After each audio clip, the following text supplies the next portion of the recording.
everybody. Hi. Welcome to the Storyteller. With me, Nirupa. I am back with yet another story. Well, this is going to be a series again. The book is called Tales for a Stormy Day. Sounds interesting? Well, it is. And it has a series of stories which I will put in different videos for you to watch and enjoy. Okay? Let's begin. Now, why don't you two get dressed and we'll have some hot chocolate and another story, said Nathaniel. And another story, agreed Grandpa. Now, this one's called How the Cuckoo Got Its Name. How did the cuckoo get its name? Long ago, when the mountains were just becoming mountains and the great ocean was only a small pond, Lion ruled over a peaceful kingdom of fabulous creatures. Proud Ostrich flew faster than all the animals in the sky. Noble Tortoise was the swiftest animal on land, and Shy Porcupine had the softest, sleekest fur. But the most clever one among them, they all agreed, was Birdie. So witty and amusing were Bird's stories that the breeze would stop blowing just to hear his tales. One day, Bird was feeling restless. It's too peaceful, he thought, and too boring. What we need is some excitement. So the bird decided to play a trick on Ostrich. Poor Ostrich. Let's see what's going to be up with Ostrich, said the mischievous bird. Lion told me that you will be able to fly even faster and higher if you spread honey on your wings.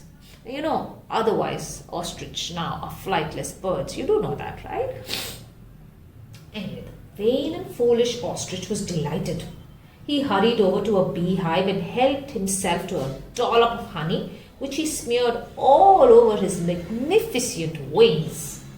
"Hello, Ostrich," said Tortoise as she raced by. "What are you doing with all that honey?" "Bird said it will make me fly faster," answered Ostrich. Thought Tortoise. Interesting, huh? Perhaps honey will improve my speed too. So she rubbed honey all over her 4 leathery feet. Okay. Covered with all that sticky honey, Ostrich couldn't flap his wings. And Tortoise could hardly lift her feet, let alone jog or run. "Perhaps we didn't put it on quite right," said Ostrich. "Let's go ask Lion what to do." And so, with the poky tortoise lagging behind, the earthbound ostrich hurried off to find Lion. As the two animals traveled through the forest, they dribbled big, gooey gobs of honey that fell on the pine needles beneath the tree. When Porcupine lay down for a nap, the honey stuck to her silky fur, and so did all the pine needles, leaving her soft coat a mass of prickly quills.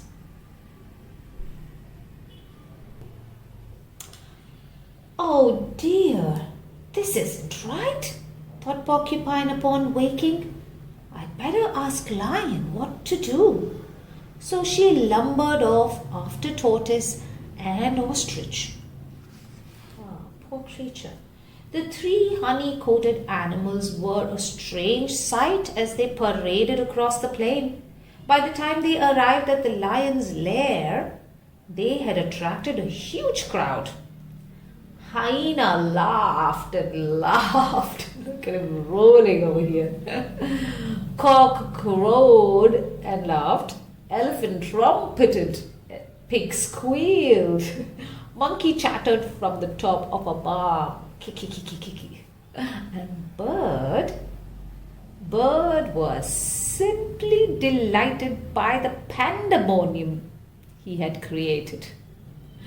Naughty Bird, naughty, naughty.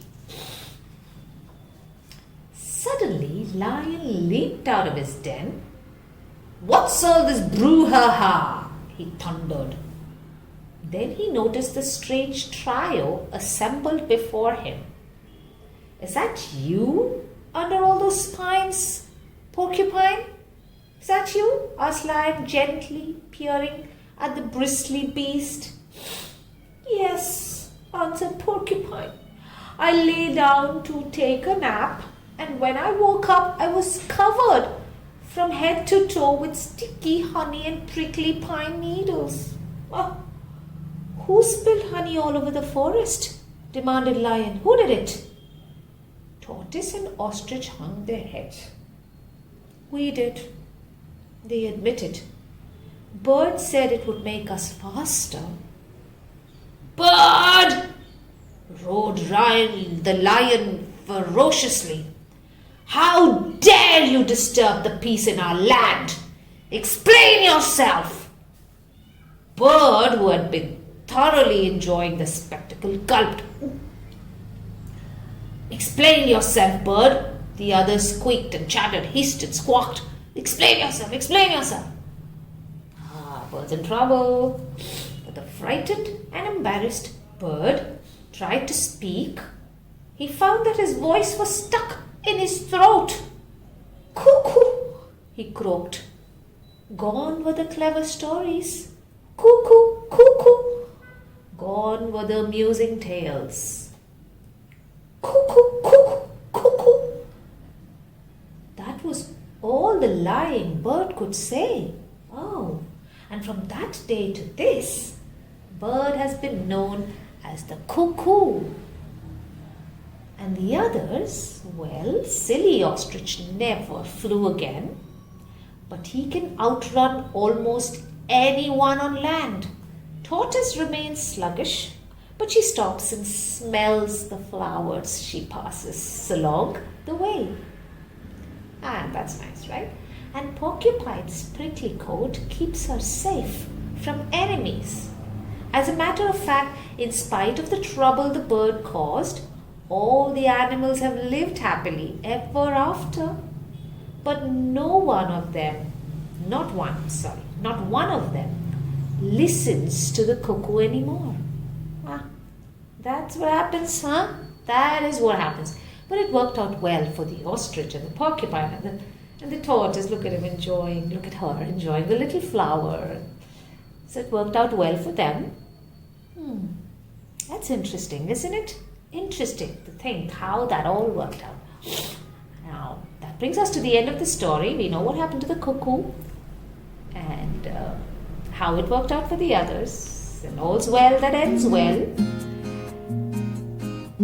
So I will come back very soon with more stories from the same book. Until then, bye from me.